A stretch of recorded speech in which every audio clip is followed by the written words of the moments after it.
Hi everybody, welcome back to Beauty for the Win. So I wanted to show you the traditional way of steaming. It is so simple. I've got a hot boiling bowl of water here, and inside I have 2 drops of lavender essential oil. Now you can use any type of oil. I mean, there's peppermint oil, the list goes on. There's a lot of essential oils out there that you can use for your skin.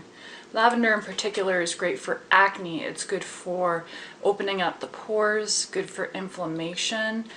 It's just really good for getting bacteria off the skin. It's a really potent essential oil.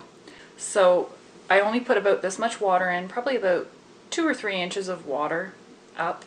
You put your oil in, drape it over, and what I do is I do this for 10 minutes. I just hold my head above the water, not too close, not too far. You want to really feel the steam and your pores opening up, the sweat, but you don't want to go too close so that you burn your skin or hurt your skin.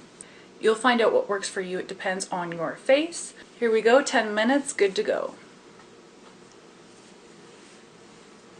Now that I'm done steaming, I like to take a face cloth, run under cold water, and just wipe all of my face down, and that really helps to seal and close the pores and just really feels refreshing. And then after that you do your moisturizer, toner, whatever your skincare finishing is, then that's what you do. So I hope you guys really enjoyed this. Stay tuned for more beauty videos.